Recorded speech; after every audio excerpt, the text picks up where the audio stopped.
Dicen que me enfermé porque hice las cosas mal. Are you ready? Hola, bienvenidas a Nutrición que Libera, un programa en el que hablamos de bienestar fusionando medicina, nutrición y psicología, donde no nos centramos en el peso y les decimos adiós a las dietas. Bienvenidas. Bienvenidos y bienvenidas a su podcast quincenal Nutrición que Libera. Yo soy la doctora Iracema Vázquez, médica especialista en nutrición clínica y soy su anfitriona. Y bueno, en esta cultura estamos acostumbrados a que nos digan que si nos enfermamos, principalmente enfermedades crónicas como resistencia a la insulina, diabetes, hipertensión, es nuestra culpa, ¿no? Y yo se los puedo decir porque soy médica y le eché la culpa muchos años a los pacientes por haberse enfermado y porque actualmente tengo una enfermedad crónica, tengo resistencia a la insulina y normalmente nos dicen que es culpa de que no comemos bien, de que tenemos obesidad, entre comillas, recuerden, porque no hacemos ejercicio, porque no nos cuidamos. Nos dicen que le costamos mucho al gobierno, ¿no? Que por nuestra culpa tenemos que pagar un montón de tratamientos de la población. Y esto es falso o tiene muy poca verdad. Es un enfoque muy individualista y deja de lado algo que conocemos como los determinantes de salud, de lo que vamos a hablar el día de hoy. Eh, en el que los determinantes de salud son engloban tanto los determinantes individuales, las cosas que hacemos en lo individual, hábitos como dieta y ejercicio, cosas como cómo nos relacionamos con otras personas, nuestra salud emocional, hábitos como conductas sexuales, exponernos a riesgos, exponernos a armas de fuego. Y también están los determinantes sociales, que hoy vamos a hablar mucho de ellos. Y vamos a ver cómo muchas de estas cosas, tanto individuales como sociales, no son modificables. Vamos a hablar de cómo la salud va mucho más allá del peso, ¿no? Como el por qué escogemos los alimentos, el por qué tenemos una cierta atención de calidad, va a influir en nuestra salud independientemente de cuánto pesamos. Para ello voy a utilizar el modelo de Goimbo. Más adelante les voy a explicar qué es, pero bueno, este modelo nos dice que hay varios determinantes de salud que interactúan entre sí, como ingresos, educación, acceso a alimentos, vivienda, entorno social, atención médica de calidad. Y viendo esto podemos darnos cuenta que no es nuestra culpa individual enfermar, aunque lo vamos a ir desglosando mucho más en adelante. No es simplemente el resultado de lo que elegimos de manera personal, ¿no? Porque el por qué elegimos ciertas cosas tiene una base social, incluso geográfica, muy importante. Estos determinantes son estructurales y sociales, juegan un papel muy importante en cómo se desarrolla la salud. Veremos que importa, por ejemplo, del entorno, dónde vivimos, dónde trabajamos, cómo nos relacionamos. Todo esto tiene un impacto muy significativo en la salud y es más importante, tiene un peso más alto que las elecciones individuales. Y no estoy diciendo que los hábitos no sean importantes, hábitos como no fumar, como hacer ejercicio, comer frutas y verduras, claro que son importantes. Sin embargo, el modelo de Goimbo nos ayuda a ver que la capacidad para adoptar hábitos saludables está influenciada por los determinantes que son muy amplios.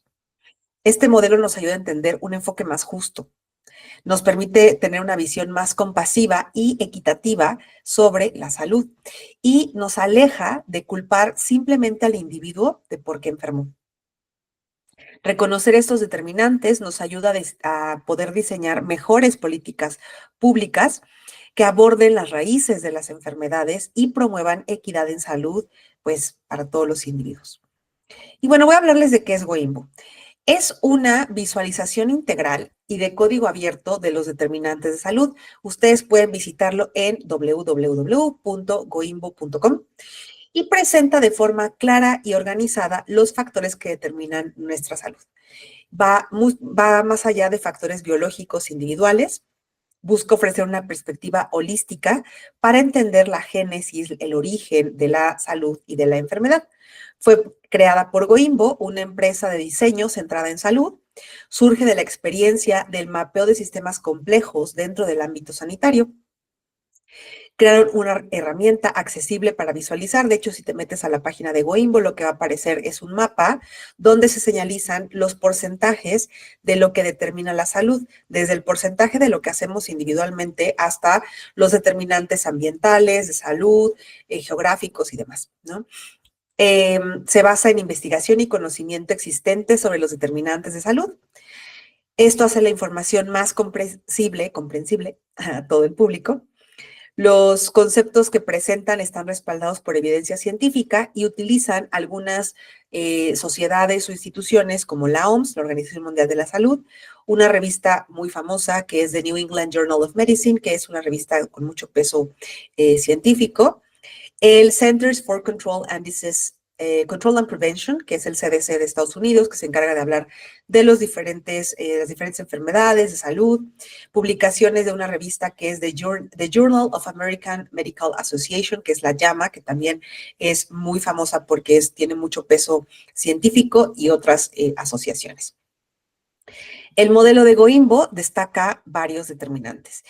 Y me gustaría profundizar en los determinantes sociales que impactan la salud de la enfermedad independientemente del peso. Y ejemplos de estos son la educación, por ejemplo. Un mayor nivel educativo se asocia con mejor comprensión de la información en salud, mayores ingresos, mayores oportunidades de empleo, mejores resultados en salud en general. Las personas con menor educación tienen menos acceso a trabajos bien remunerados, información en salud y recursos para llevar una vida saludable.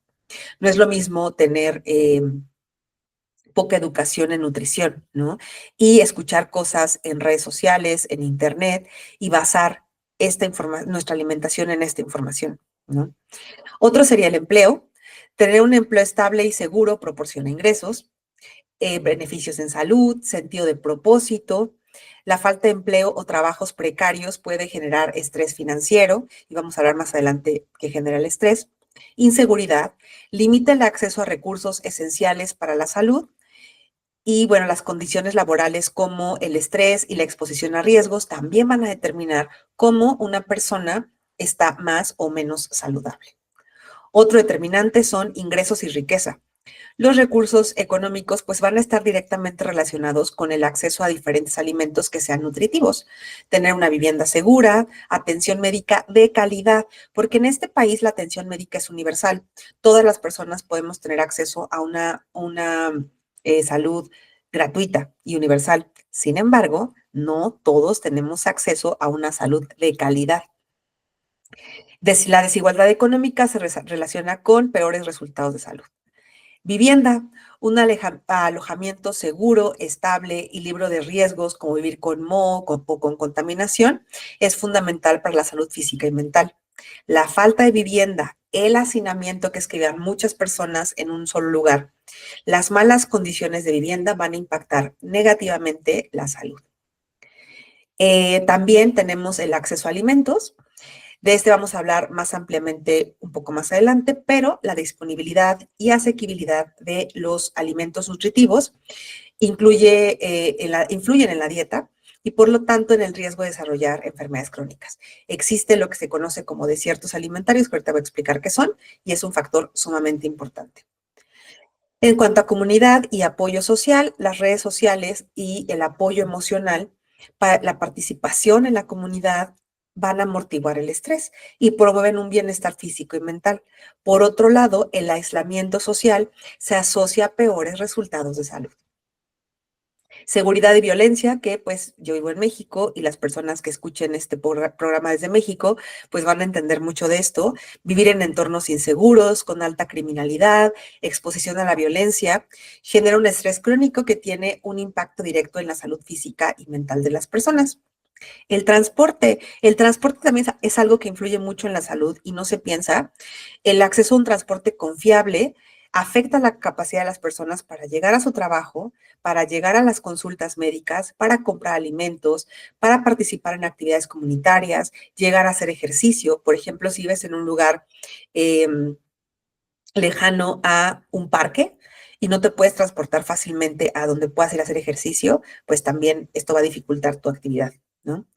La falta de transporte va a ser una barrera significativa para la salud.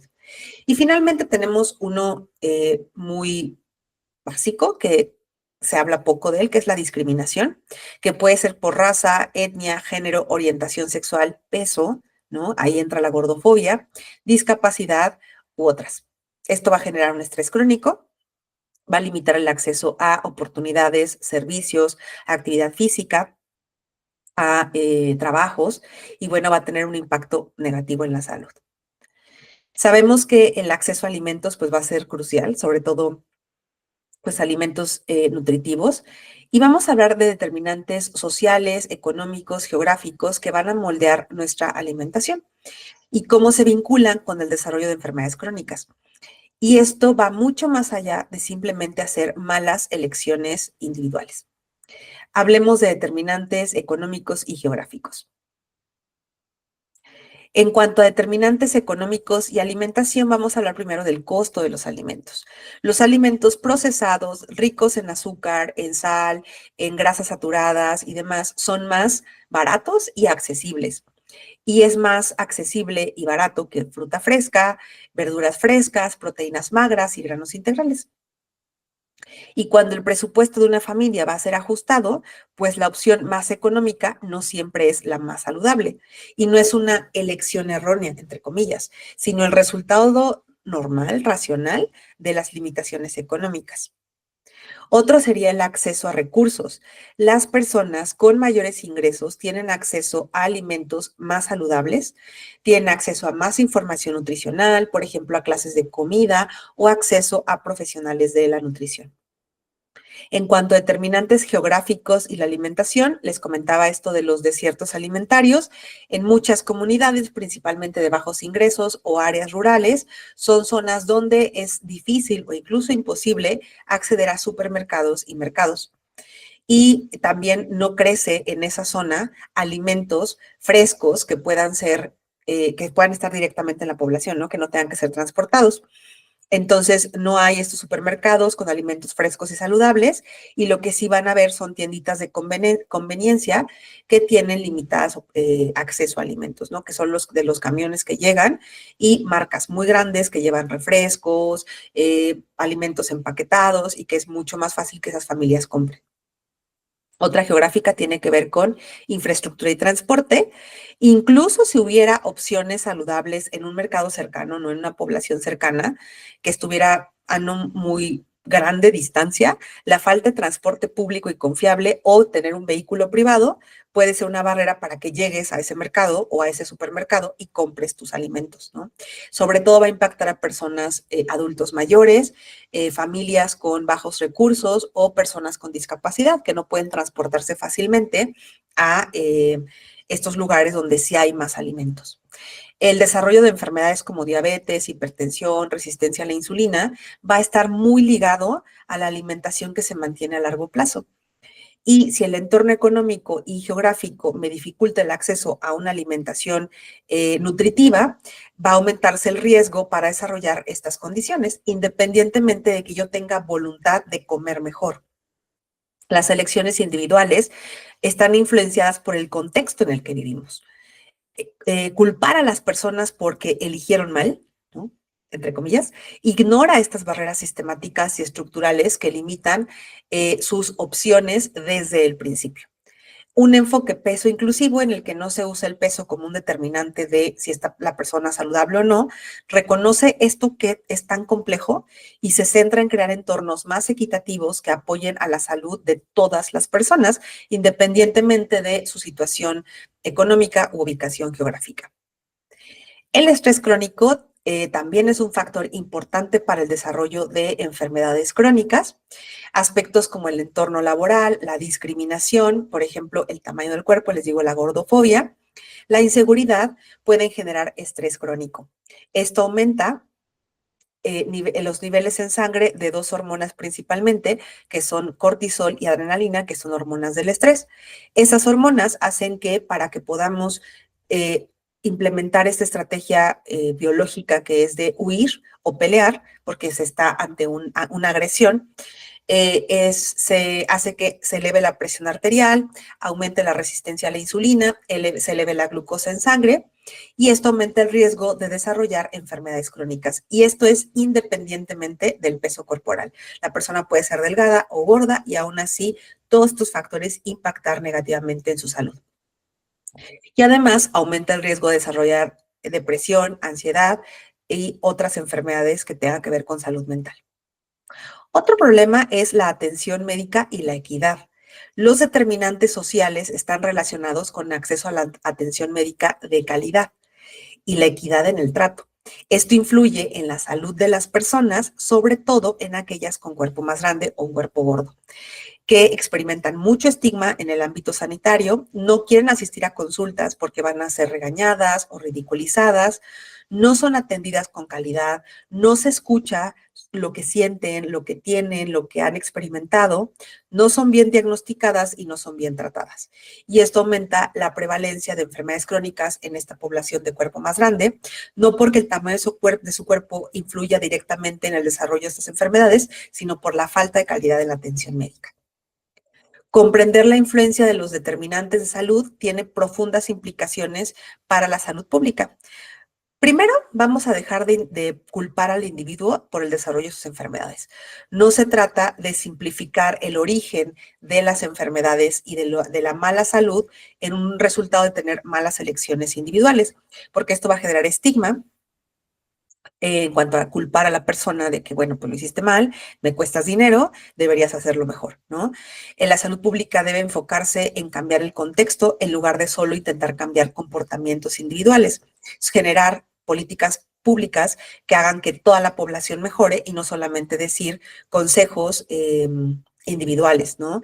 Tienen que ser intervenciones a nivel poblacional, no solo dar consejos de haz dieta y ejercicio, sino implementar estrategias que vayan hacia estos determinantes de salud, como que haya acceso a alimentos en comunidades de bajos ingresos, invertir en el transporte público, dar mejores empleos y mejores remuneraciones.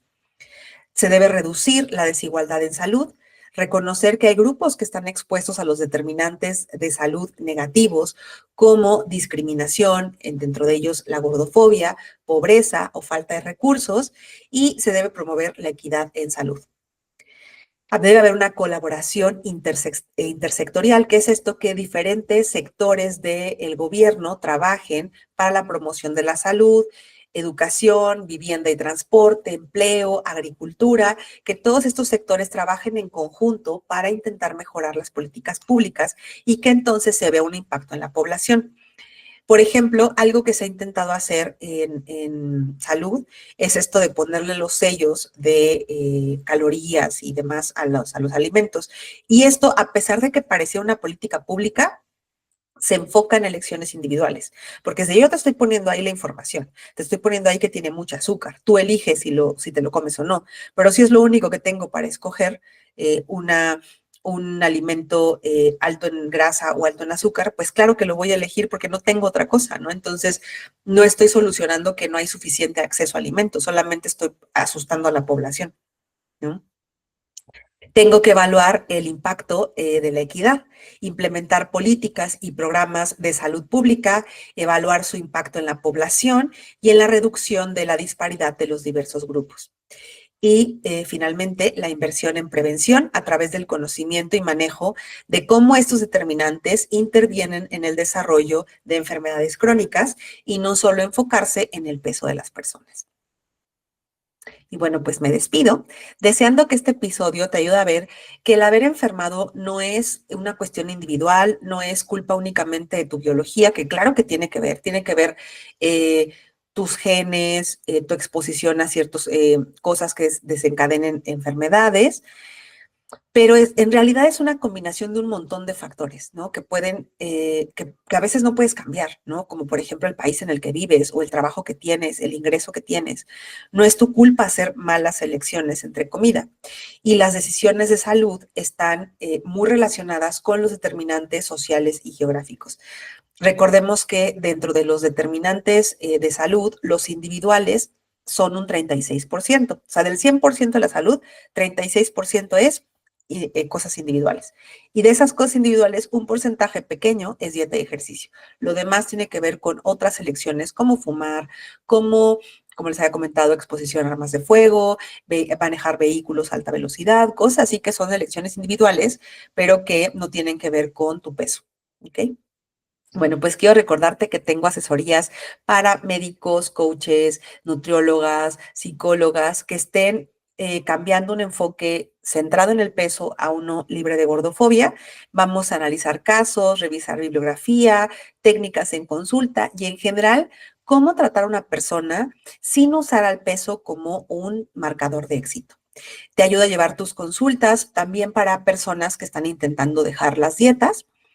Y bueno, también te recuerdo que puedes tener una consulta conmigo.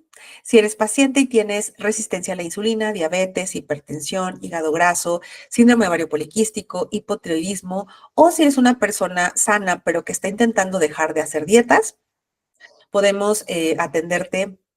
Puedo atenderte desde este enfoque, no centrar en el peso o peso inclusivo. Por favor, sígueme en mis redes sociales, doctora.iracema.nut, que es dra.iracema.nut. Puedes visitar mi página web, nutricionquelibera.com, para que veas mi perfil y mi tienda de suplementos. Y te pido, por favor, que si este episodio te gustó, lo califiques en Spotify, YouTube o Apple Podcast. Compártelo si crees que le puede ser de beneficio a alguien y, por favor, déjame tus comentarios. Nos vemos. Are you ready? Nutrición que Libera, un programa en el que hablamos de bienestar fusionando medicina, nutrición y psicología, donde no nos centramos en el peso y les decimos adiós a las dietas.